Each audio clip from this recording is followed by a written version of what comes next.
성부와 성자와 성령의 이름으로 아멘. 은총이 가득하신 마리아님 기뻐하소서. 주님께서 함께 계시니 여인 중에 복되시며 태중의 아들 예수님 또한 복되시나이다. 천주의 성모 마리아님, 이제와 저희 죽을 때에 저희 죄인을 위하여 빌어주소서. 아멘. 성부와 성자와 성령의 이름으로 아멘. 참 예수님, 한 주간 잘 지내셨습니까? 우리는 지난 15주간 동안 모세오경과 역사서라는 큰 산을 2개나 넘었습니다. 제 경험상 이 정도까지 읽으시면 신부님 덕분에 성경을 꾸준히 읽을 수 있어 너무 감사합니다 하고 인사하시는 분들이 계셨습니다. 그만큼 성경 전체를 통독하기가 쉽지 않다는 말씀이고, 성경 통독 40주간이란 이 프로그램이 성경을 읽어 나가는데 도움이 된다는 말씀이지 싶은데요.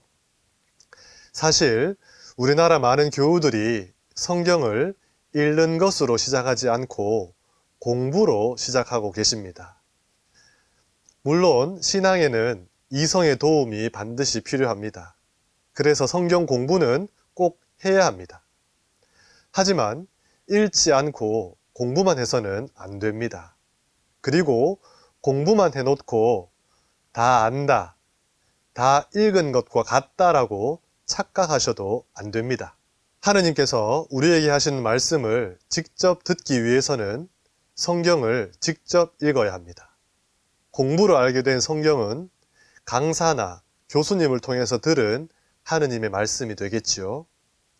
그러니 제 생각에는 먼저 성경을 읽으시다가 모르는 것이 있으면 잘 적어 두시고 나중에 성경을 공부하며 가르쳐 주시는 분들에게 물어보는 것이 가장 좋습니다. 다시 말해 공부도 읽기도 둘 다 필요하고 중요하지만 굳이 순서를 정하자면 읽기가 먼저라는 말씀을 드리고 싶습니다.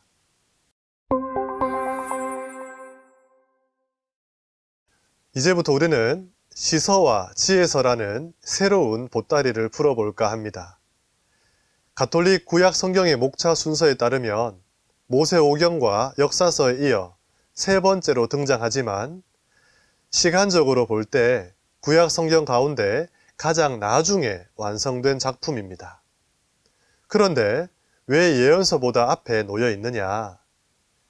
구약 성경의 맨 마지막에 예언서를 둠으로써 메시아에 대한 예언이 바로 신약 성경의 예수 그리스도를 통해 성취된다는 것으로 내용이 자연스럽게 연결되기 때문입니다. 이런 시서와 지혜서 가운데 시문학 작품인 시서는 시편과 아가를 다루고, 지혜문학인 지혜서는 욥기, 잠언, 코헬렛, 지혜서, 집회서 이렇게 5권으로 지혜오경이라 부르기도 합니다. 모세오경, 그리고 축제 때 봉독되는 성경인 메길롯, 즉 축제오경에서 보다시피 유다인들은 5개를 하나로 묶는 것을 좋아하는 것 같습니다.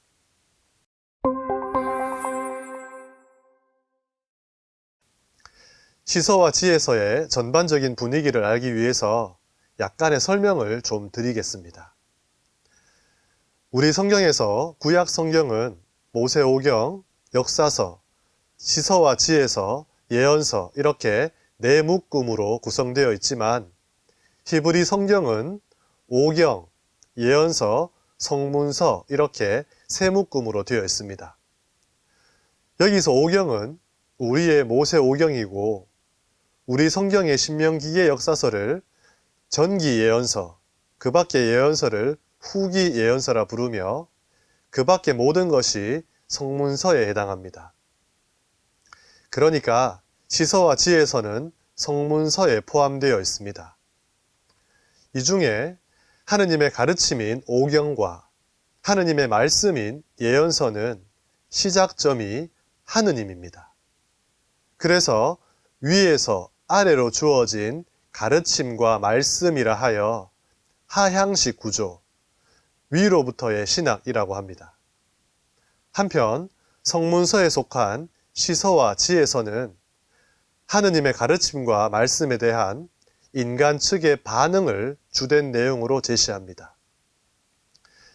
그러니까 율법과 예언서의 말씀대로 살아보니 이러이러하더라는 인간의 반응을 나타내는 상향식 구조로 이루어진 아래로부터의 신학이라고도 합니다. 그래서 보이지 않는 하느님의 현존과 활동을 다루고는 있지만 전통적 사상이나 이론이 아닌 내 경험과 내 체험을 통해 하느님을 깨닫고 고백하게 됩니다. 그러다 보니 지혜문학 작품에는 내가 보니, 내가 겪기로는, 내가 알기로는 과 같은 표현이 자주 등장하죠. 이렇게 위로부터다, 아래로부터다, 혹은 하향식이다, 상향식이다라는 출발점의 차이는 있지만 결국에 하느님 없이 존재할 수 없다는 결론에 도달하게 된다는 점은 잊지 말아야 합니다.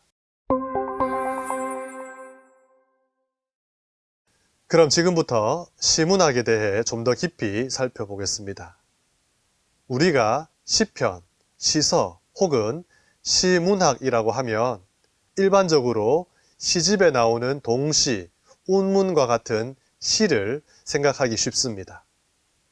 하지만 시편과 아가를 포함하는 시서는 노래의 성격을 강하게 띠고 있습니다.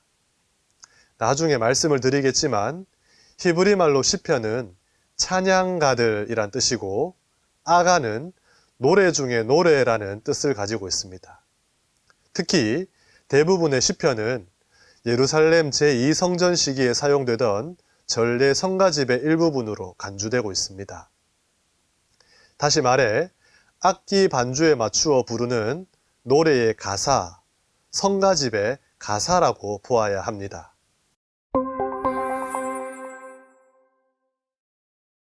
성가는 3배의 기도가 된다는 말과 같이 노래는 우리의 신앙뿐만 아니라 삶 안에서 특별한 기능을 가지고 있습니다. 강론이나 특강, 신학 서적이나 영적 도서는 신앙을 성장시켜 나가는 데 큰 도움을 줍니다. 하지만 우리는 성가 한편으로 그래, 내가 그동안 하느님을 잊고 살았구나. 맞아, 하느님은 자비가 이토록 크신 분인데 하는 것을 깨닫고 회개하여 삶을 변화시키기도 합니다. 신앙을 삶에 정립시키는 것이 신학의 역할이라는 차원에서 노래는 어떤 이론과 논문보다 더 신학적이라 할 수 있습니다. 나아가 시편의 노래들은 구약 성경이 제시하는 여러 사상의 집대성이며 결정체라 할 수 있습니다.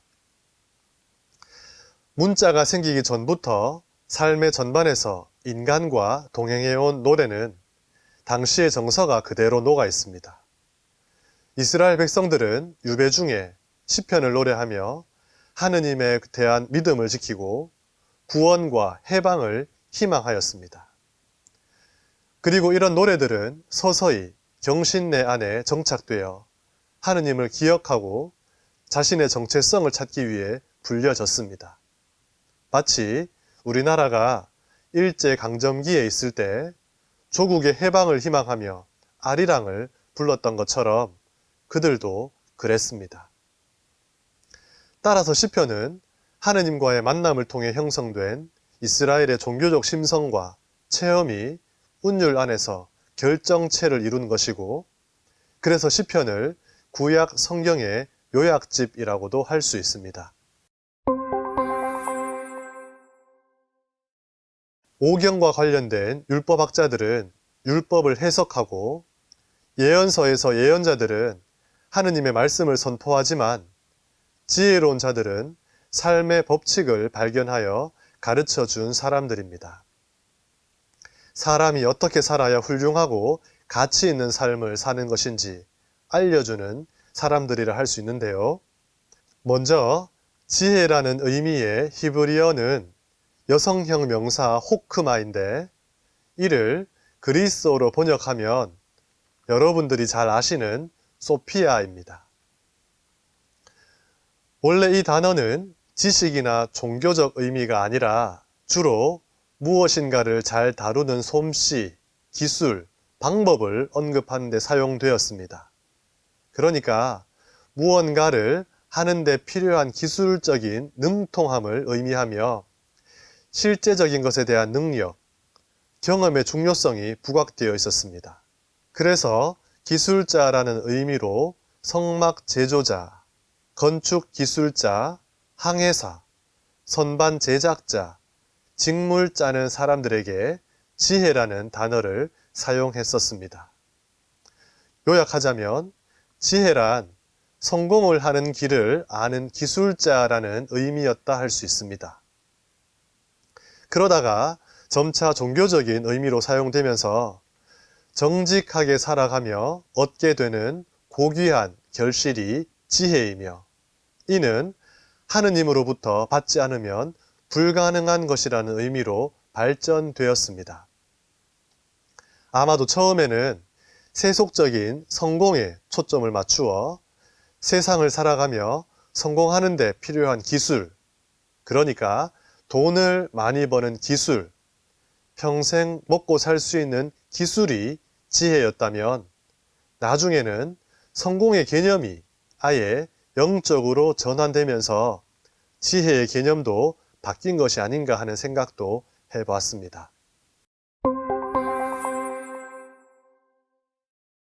여러분에게 성공은 무엇입니까? 돈을 많이 벌어 재산이 넉넉하고 누가 봐도 부러워할 만한 가족의 건강과 안락함, 높은 사회적 지위와 사람들이 우러러보는 명예를 갖추는 것이 성공입니까? 그런 성공을 위한 기술을 가진 사람을 두고 지혜롭다고 하실 수도 있겠지요. 그럼 여전히 세속적인 지혜에 머물러 계신 겁니다. 하지만 우리는 그런 사람이 아니라 하느님의 뜻에 따라 하느님의 자녀로서 성실하게 살아가는 사람, 하느님 나라를 희망하며 정직하고 겸손하게 사는 사람을 두고 성공했다라고 인정을 해야 합니다. 하느님과 하나 되어 영원히 살기를 바라며 하느님의 말씀대로 살아가는 사람의 지혜를 부러워하고 배우려 해야 합니다. 이렇게 성공의 개념이 바뀌면 지혜의 개념도 바뀝니다. 과연 지금 여러분에게 성공은 무엇이며 그 성공을 위해 어떤 지혜를 추구하고 계십니까? 대부분의 지혜 문학은 솔로몬의 작품으로 소개가 됩니다. 그 이유는 열왕기 상권에서 솔로몬을 두고 지혜롭고 분별력 있는 마음으로 왕국을 다스렸고 현명하고 공정한 재판관으로서의 자질을 소유하였다는 내용이 있으며 무엇보다 솔로몬의 지혜는 동방 모든 이의 지혜와 이집트의 모든 지혜보다 뛰어났다는 열왕기 상권 5장 9절에서 14절의 내용과 솔로몬은 잠언을 3,000개나 지었고 그의 노래는 1,005편이나 되었다는 열왕기 상권 5장 12절의 내용 때문입니다. 그러나 실제 지혜문학 작품들은 왕실이 아닌 대중의 평범한 삶과 경험을 반영하고 있는 부분이 더 많고 솔로몬 시대보다 훨씬 후대의 작품이라는 것이 분명한 이상 이는 오경을 모세의 작품으로 시편을 다윗의 작품으로 주장하는 것과 같이 지혜 문학을 솔로몬의 작품으로 보는 경향이 반영된 결과라고 할 수 있습니다. 이렇게 지혜 문학은 후대의 작품으로 완성이 되고 성경의 정경 목록에 들어왔지만 사실상 지혜의 시작은 인류의 시작과 함께 했다 해도 과언이 아닙니다. 지혜로운 삶에 대한 열망은 이성을 지닌 인간이 가지는 기본 욕구 중의 하나입니다. 그러니 이스라엘 가정과 부족 사회에서 이미 실천적 지혜들이 존재했으며 그 지혜는 대를 이어가며 전해져 내려왔을 겁니다. 그런 지혜들이 쉽게 암송될 수 있도록 격언이나 금언 형식으로 정제되었을 것이고 다윗 시대 이후에 왕실 서기관들의 문서화 작업으로 지혜 전승들이 수집되고 정리되며 동시에 신학적 의미가 덧붙여졌습니다. 그리고 솔로몬 시대에 이스라엘이 국제화되면서 외국과의 긴밀한 문화 교류로 여러 나라의 지혜 전승들이 유입되었을 것이고 이를 이스라엘의 궁정 서기관과 현자들이 체계화, 토착화시켰습니다. 그러면서 모든 지혜는 하느님으로부터 나온다는 이스라엘의 고유한 지혜 문학이 생겨났으며 유배 이후에는 지혜의 의인화와 신격화와 더불어 지혜와 율법을 동일시하는 움직임이 있었습니다. 따라서 율법은 하느님의 지혜가 가장 잘 드러난 곳으로 간주되며 지혜 문학은 성경의 목록에 들어와 중요한 자리를 차지하게 된 것입니다. 지혜 문학이 자리 잡게 되기까지의 과정을 살펴보니 마치 우리의 삶의 지혜를 쌓아가는 과정과도 그리 다르지 않다라는 생각이 드는데요. 우리도 살아가면서 어릴 적 부모님들에게 들은 밥상머리 가르침에서 삶의 지혜를 배우기 시작했을 겁니다. 남의 집에 갈 때 빈손으로 가지 마라. 우리 집에 온 손님을 맨입에 보내지 마라. 이 말씀은 제가 아주 어릴 적에 어머니께 들었던 말씀입니다. 평생을 기억하며 실천하고 있는 가르침 중에 하나입니다. 이런 지혜들을 바탕으로 사자성어나 속담 혹은 격언이라는 형식으로 학교에서 배운 지혜들이 더해지고 또 신앙인으로 살아가며 성경과 교리를 통해 알게 된 하느님에 관한 영적인 지혜들이 어우러져 지금의 삶을 더 풍요롭게 만들어가고 있지 않나 싶습니다. 그럼 지금부터 구약 성경에서 시서와 지혜서의 시작인 욥기로 한번 들어가 보겠습니다. 이야기의 중심 인물인 욥의 이름을 따서 제목이 붙여진 욥기는 그 드라마틱한 성격 때문에 철학, 미술, 음악, 연극 등의 여러 분야에 수많은 영감을 불러일으킨 책입니다. 이런 예술과 문화의 소재가 되었을 때 욥은 주로 이루 감당할 수 없는 엄청난 고통을 당하는 인간, 이해할 수 없는 참변 중에 묵묵히 인내하는 인간으로 등장했으며 이때 하느님은 무죄한 이들에게 고통을 제공하는 괴팍한 분으로 등장하곤 했습니다. 왜냐하면 그만큼 의인들의 고난이라는 주제는 인류의 관심이자 궁금증 가운데 하나였기 때문입니다. 이를 욥기에서는 고통의 의미에 대한 새로운 해석과 해답을 제시해 줍니다. 그 해답은 바로 인간은 고통 속에서 참된 하느님을 만나게 되고 그러면 그는 이전과 전혀 다른 모습으로 거듭나며 새로운 삶을 살게 된다는 겁니다. 따라서 고통이야말로 하느님을 직접 만나게 해주는 초대이며 은총이고 고통으로 인해 하느님과의 진정한 관계가 설정된다는 겁니다.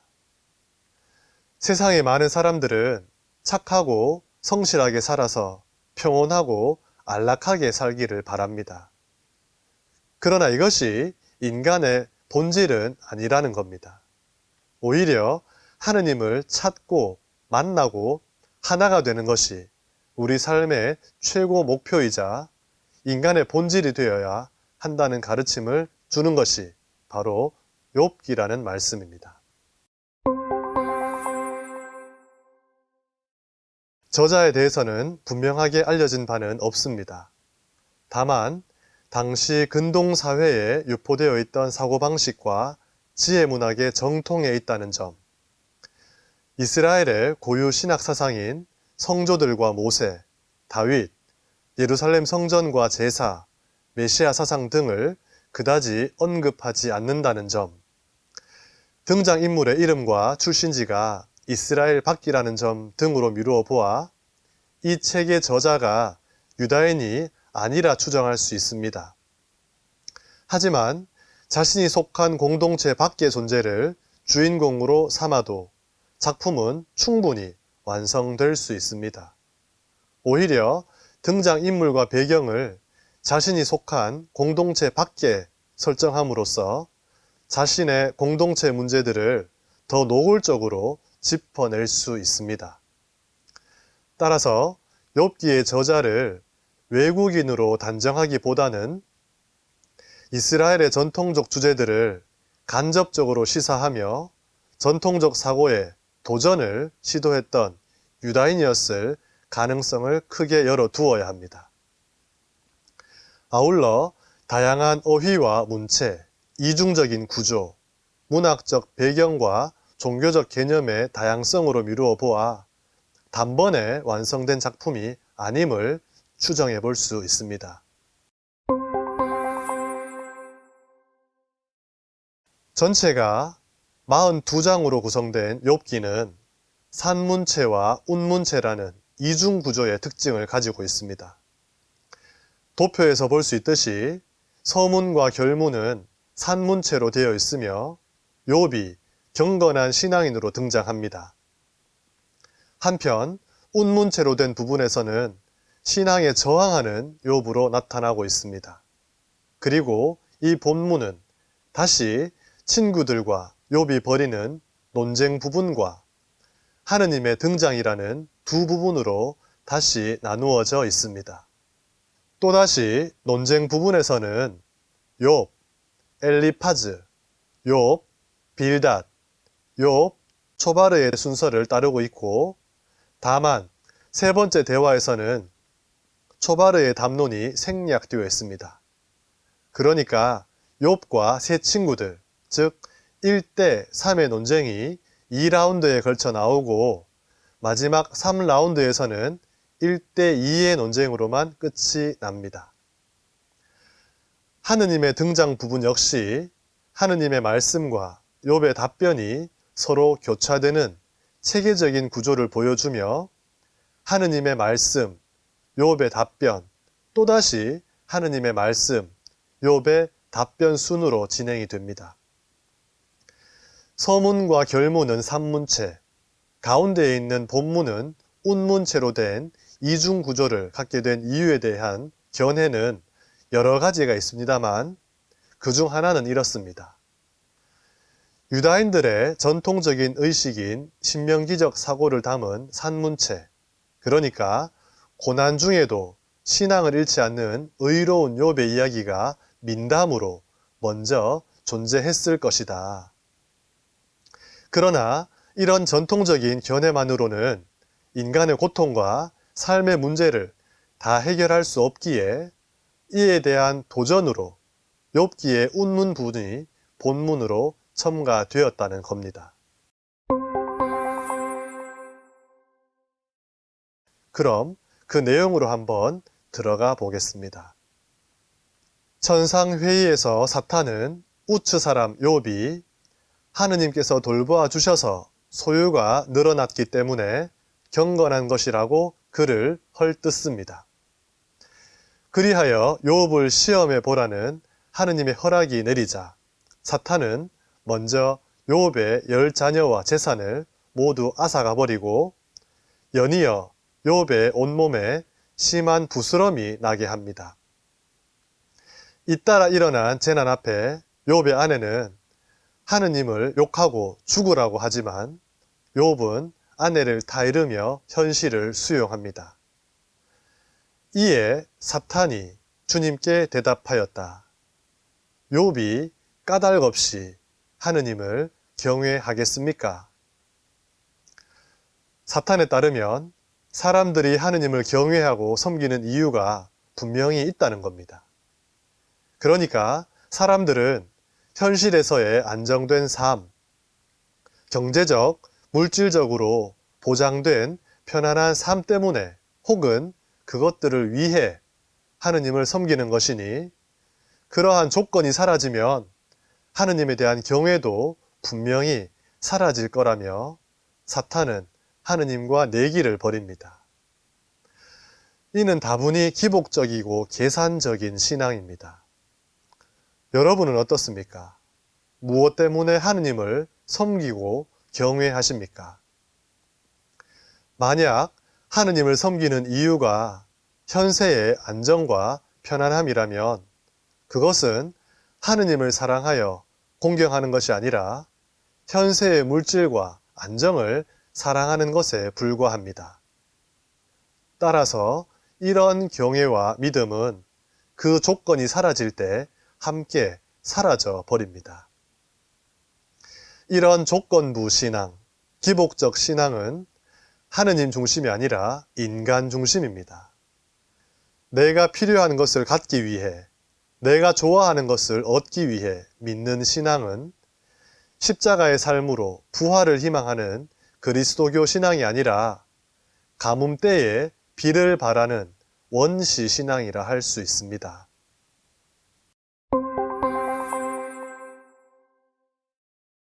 (3장부터) 시작되는 본문에서는 모든 것을 상실한 채 잿더미 속에 앉아있는 욥에게 새 친구인 엘리파즈, 빌닷, 초바르가 방문합니다. 그리고 참담함을 호소하는 욥의 부르짖음을 시작으로 새 친구와의 담론이 펼쳐집니다.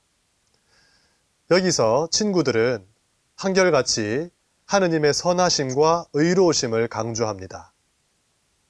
생각해 보게나 죄 없는 이 누가 멸망하였는가? 올곧은 이들이 근절된 적이 어디 있는가? 아무려면 하느님께서 공정을 왜곡하시고 전능하신 분께서 정의를 왜곡하시겠나? 자네 아들들이 그분께 죄를 지었다면 그분께서는 그들을 그 죄가의 손에 넘기신 것이네. 엘리파즈와 빌닷의 말 속에는 철저한 인과응보 사상이 담겨 있습니다. 이는 착한 자에게 상을 주시고 악한 자에게 죄에 대한 벌을 주시는 하느님이라는 이스라엘의 전통 사고방식인 신명기적 사고입니다.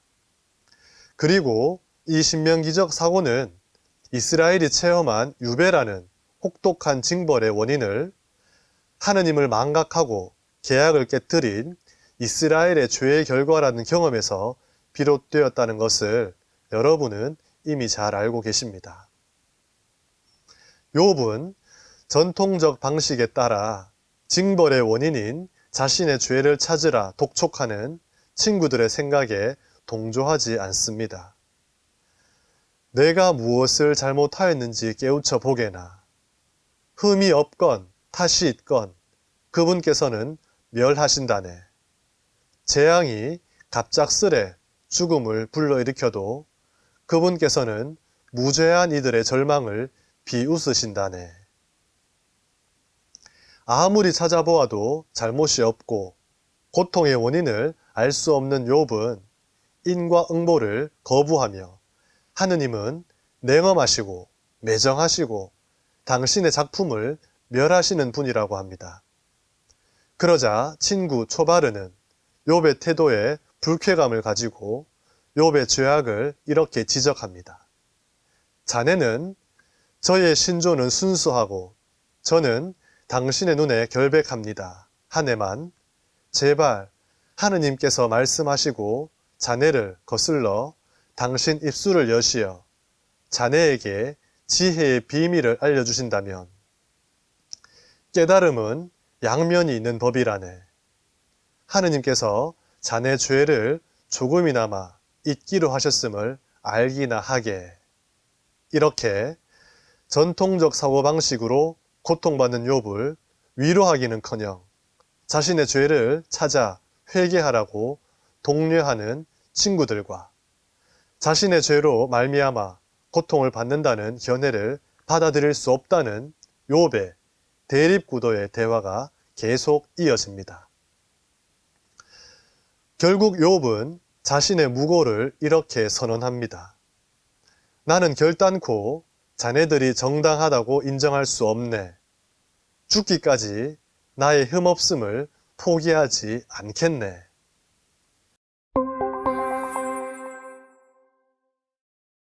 이어 28장부터 욥은 지혜를 찬미하며 주님을 경외함이 곧 지혜라고 고백합니다. 그리고는 예전에 누리던 행복과 현재 겪는 불행을 토로하며 다시금 하느님께 눈길을 돌려 진실을 밝혀달라고 강하게 호소합니다. 아, 제발 누가 내 말을 들어주었으면. 여기 내 서명이 있다. 이제는 전능하신 분께서 대답하실 차례라고 하면서 하느님과의 직접적인 대면을 갈구합니다. 그리고 갑자기 엘리후가 등장하였다가 연설 후 이내 사라집니다. 역사 비평가들은 엘리후의 연설을 세 친구와의 논쟁과 하느님의 등장 사이를 연결하기 위해 후대에 삽입된 부분으로 간주합니다. 여기서 엘리후는 하느님께서 부당한 고통을 내리시고 침묵만 지키신다는 욥의 주장에 하느님께서는 꿈과 계시 등 여러 방법으로 인간에게 이야기하시지만 인간이 알아듣지 못할 뿐이라고 답변합니다.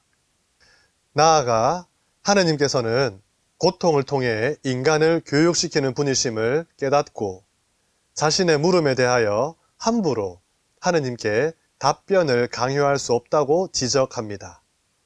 그리고 대답할 말도 찾지 못하면서 욥을 단죄한 세 친구들에게도 화를 냅니다.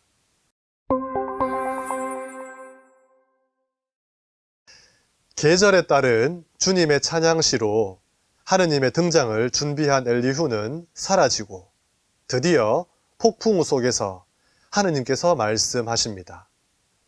먼저 여러 가지 질문들을 통해 우주 전체와 세상 만물의 주인이 당신이시라는 것을 알려주시며 세상은 하느님의 질서에 따라 돌아가기에 모든 것을 인간이 이해할 수는 없음을 깨우쳐 주십니다. 이에 욥은 전통적 원리에 매여 세상을 인과 응보의 단순한 원리로만 판단하던 친구들에게 대항하여 모순성을 통찰한 것은 옳지만 지나치게 자기중심적인 사고로 세상을 판단한 것은 잘못이었음을 인정합니다. 그리고 욥은 더 이상 말하기를 그만두고 침묵을 통해 하느님의 말씀을 듣게 됩니다. 하느님의 말씀을 직접 알아듣는 마음을 새롭게 가지게 된 것입니다. 이렇게 크고 놀라운 하느님의 신비를 도저히 알 수 없는 사람의 한계를 깨닫고 인정한 욥은 하느님을 직접 체험한 후 그동안 하느님에 대해 제대로 알지 못했던 자신의 무지와 어리석음을 진실되이 고백합니다. 저는 알았습니다. 당신께서는 모든 것을 하실 수 있음을, 당신께는 어떠한 계획도 불가능하지 않음을, 저에게는 너무나 신비로워 알지 못하는 일들을 저는 이해하지도 못한 채 짓거렸습니다. 당신에 대하여 귀로만 들어왔던 이 몸, 이제는 제 눈이 당신을 뵈었습니다. 하느님을 만나면서 욥은 새로운 시각으로 세상을 보게 되었고 자신이 알고 있던 하느님은 결국 소문으로 알게 된 하느님이었음을 고백합니다. 이어서 진솔하고 솔직한 마음이 아니라 원론적이고 배운 대로 말했던 세 친구들에게 주님의 심판이 내려지지만 욥의 중재로 용서를 받게 되고 욥은 이전보다 훨씬 더 큰 축복을 되돌려받는 것으로 욥기는 끝납니다.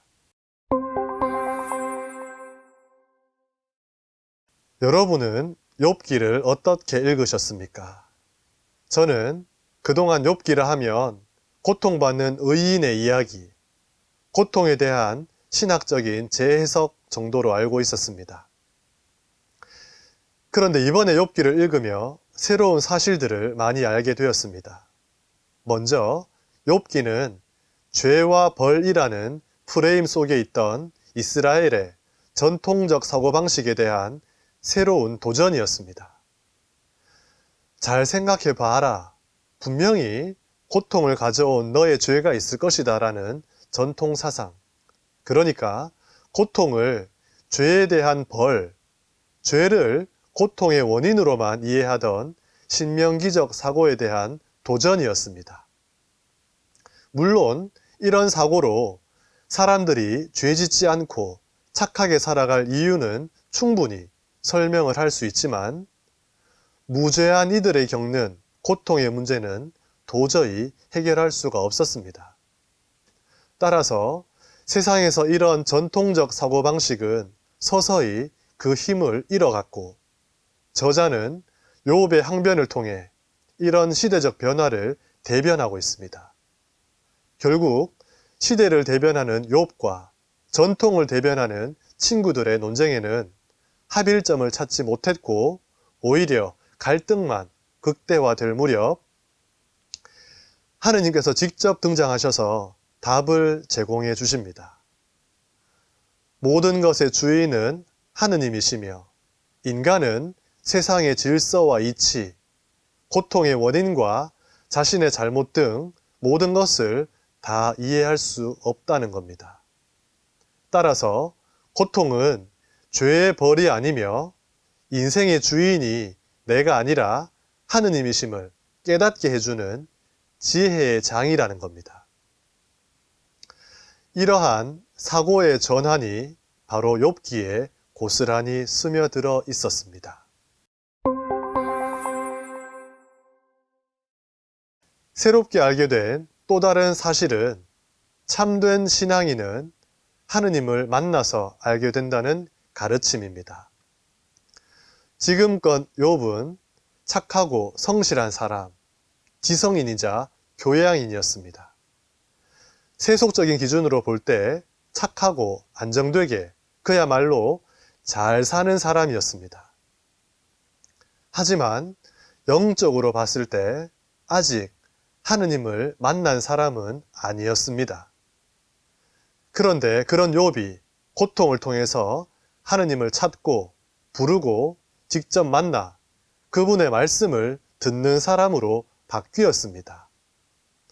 이렇게 하느님을 만나 더 큰 복을 누리고 새로운 삶을 살게 된 원체험이 바로 고통이었습니다. 사실 고통 전의 욥에게 하느님은 그저 소문으로 들어서 알고 남이 가르쳐 준 대로 배워서 알던 분이었습니다. 하지만 고통으로 하느님을 직접 만났고 그분 말씀을 듣게 되었습니다. 이제 인생의 주인이 하느님이심을 알고 고통이 하느님과의 만남을 위한 초대라는 것을 알게 된 욥. 고통을 통해 하느님을 직접 알게 된 욥의 삶은 현세의 것이 지배하는 것이 아니라 하느님이 지배하시게 됩니다. 이제 하느님을 체험한 욥은 또 다른 고통이 찾아와도 더 이상 고통의 지배를 받지 않았을 겁니다. 왜냐하면 고통은 억울함, 분노, 탄식을 유발시키는 것이 아니라 하느님을 만나는 초대장임을 알기 때문입니다. 고통으로 하느님을 직접 만난 욥은 완전히 다른 신앙인이 되었습니다. 그리고 자신의 삶의 목적이 이 세상에서 편안하고 안정되고 가족이 모두 건강하고 무탈하게 잘 살다가 편안히 죽는 것이 아니라 하느님을 만나고 그분의 말씀을 들으며 그분과 일치하는 것임을 깨닫게 되었습니다.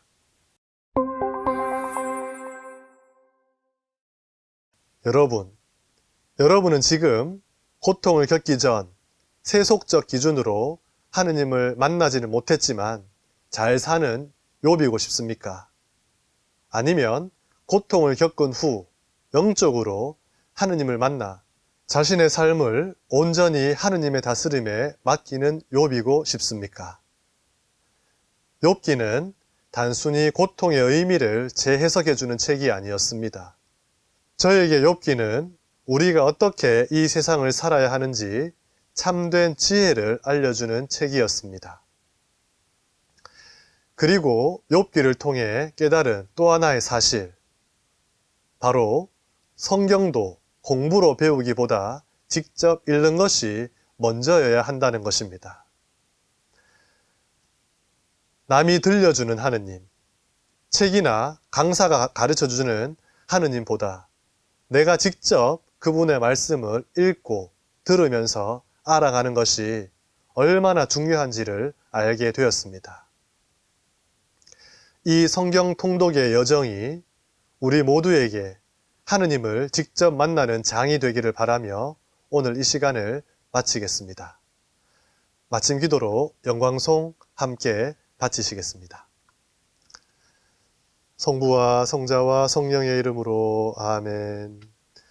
영광이 성부와 성자와 성령께 처음과 같이 이제와 항상 영원히 아멘. 성부와 성자와 성령의 이름으로 아멘. 수고하셨습니다.